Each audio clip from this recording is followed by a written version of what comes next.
मोटा बोल रहे हैं? कैसे बाप हो तुम? कोई अपने लड्डू जैसे गोल मटोल बेटे को मोटा बोलता है क्या? लड्डू? ये लड्डू नहीं, कद्दू है। कद्दू जी, माफ कीजिएगा। खैर, बच्चे ये सुनकर रोने लगता है। देखो, रुला दिया ना मेरे लड्डू को, बेचारा। ले लड्डू, तू ये पकोड़े खा। हाँ, इनको रहने दे, ये ऐसे ही है, टेढ़े। शाम को सुरेश के माँ बाप घर आते हैं। ये इतना सारा खाना तूने किसके लिए बनाया हुआ है बहू? माँ जी, ये सब खाना हमारे लिए ही है। आप लोग बड़े दिनों बाद हमसे मिलने आए हैं ना, इतना तो बनता है माँ जी। माँ ये जो बोल रही है ना आपके लिए, वो आपके लिए नहीं है, उसने खुद के लिए बनाया है। माँ जी, आप ना इनकी बातों पर ज्यादा ध्यान मत दीजिए। इनकी तो आदत ही है मजाक करने की। आप खाना खाइए ना। बहू खाना तो बहुत अच्छा बना है, एकदम चटपटा। लेकिन हमारी उम्र में लोग चटपटे से ज्यादा सादा भोजन खाना पसंद करते हैं। ये सही बोल रहे हैं। वो क्या है ना बहू, हम लोगों की उम्र में ऐसा खाना पचने में बहुत टाइम लगता है, नहीं तो ऐसा खाना कौन ना खाना चाहे। तो माँ जी खाइए ना एक दिन सबको जाना ही है, तो खाकर क्यों ना जाया जाए। अरे ये तुम क्या बोल रही हो, होश में तो हो। अरे एक दिन सबको जाना है तो क्या सड़क में गाड़ी के नीचे लेट जाए? लगता है खाना तीखा बनाते बनाते बहू की जुबान भी बहुत तीखी हो गई है। बहू सोच समझ के तो बोला करो कि क्या बोल रही हो। माँ जी, आप थोड़े दिन और रुक जाइए, मैं आपको रोज ऐसा खाना बनाकर खिलाऊंगी, फिर तो आपका पेट भी इसकी इजाजत दे देगा। बेटा लड़का है, बहू ऐसा खाना खिलाकर मेरा पत्ता जल्दी काटने का सोच रही है। भगवान बचाए ऐसी बहू से।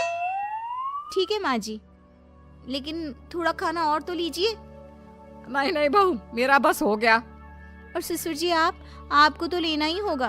अरे नहीं बहू, रहने दो, मेरा भी बस हो गया। वो क्या है ना, मुझे डॉक्टर ने आजकल कम खाने को कहा है। अरे पूछना बंद करो, तुम्हें समझ में नहीं आता।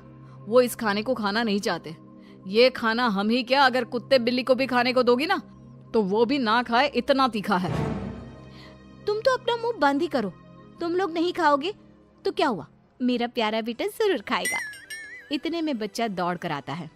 लो आ गया, शैतान का नाम लिया और शैतान हाजिर। खिलाओ इसको और गेंडा बना दो। अरे लड्डू, ये लड्डू कद्दू में कैसे बदल गया, कितना मोटा हो गया है। सच्ची दादी मैं मोटा हो गया क्या? लेकिन माँ तो बोलती है मैं वैसा का वैसा ही हूँ, 1 इंच भी नहीं बढ़ा। अरे कितना कमजोर है मेरा बच्चा। हाय मेरा बच्चा। सच कहा, तुम्हारी माँ ने तुम्हें 1 इंच भी नहीं बढ़ने दिया, बस पेट बाहर आता जा रहा है। माँ जी, ये आप क्या बोल रही हैं? कहाँ है मेरा बेटा मोटा? इसे तो तंदुरुस्त बोलते हैं। तब तो मुझ जैसे को हड्डी बोलते होंगे ना। आप सभी लोग ना मेरे बेटे और मेरा मजाक मत उड़ाइए। चल बेटा, हम चलते हैं हमारे कमरे में, वहीं जाकर खाएंगे। ऐसे ही सुरेश की बीवी कुछ न कुछ नया बनाकर खाती रहती थी। लेकिन एक दिन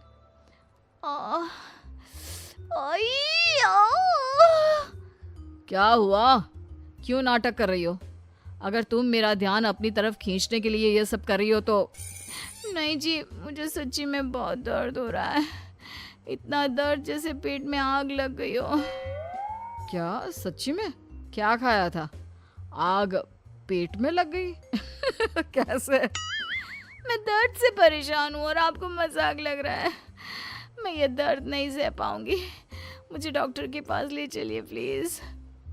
पागल, डॉक्टर के पास नहीं, तुझे तो किसी खाने के ठेले में खड़ा कर देते हैं। क्यों, वहीं जाकर तुम ठीक हो जाओगी। सुरेश अपनी बीवी को पास के हॉस्पिटल ले जाता है और उसे दिखाता है। डॉक्टर जी क्या हुआ है? मेरी बीवी को ऐसा क्यों लगता है जैसे उसके पेट में आग लगी है? कहीं ये। पति डर सा जाता है, लेकिन तभी अरे नहीं नहीं, कुछ नहीं।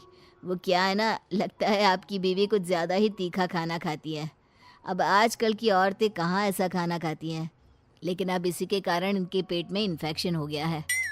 अच्छा, तो डॉक्टर ये इन्फेक्शन सही कैसे होगा? ये तो तीखा खाना छोड़ ही नहीं सकती। नहीं छोड़ सकती तो क्या होता है?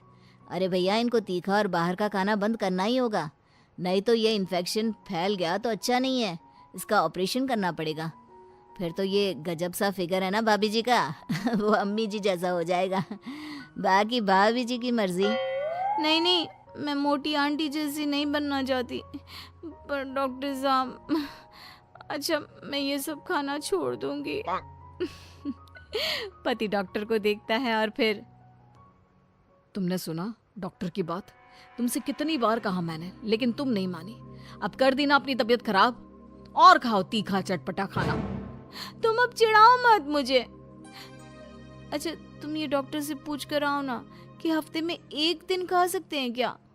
उस वक्त तो डर के मैंने बोल दिया था, लेकिन अब मुझे मुश्किल लग रहा है। यहाँ जान पर बनाई है और इसको खाने की पड़ी है।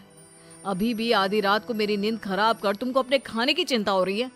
यार कुछ तो सुधर जाओ। तभी सास बच्चे को लेकर आती है। बेटा, ये छोटू भी पता नहीं क्यों पेट पकड़ कर बैठा है, जरा देख ले। अब इसे क्या हो गया? माँ, मुझे तो डर लग रहा है कि कहीं इन दोनों का ही ऑपरेशन ना करवाना पड़ जाए। अरे पर तू पैसे कहाँ से लाएगा? वैसे बहू के गहने हैं ना, उसे बेच सकते हैं हम। नहीं नहीं, मेरे गहनों की ओर ना देखना। मैं वादा करती हूँ, मैं चटोरे खाने की ओर नजर भी नहीं लगाऊंगी। मम्मी ये आप क्या कह रही हो? हाँ बेटा, मेरी गलती है कि मैंने इतना चटोरा तुझे बना दिया। मुझे माफ कर दे।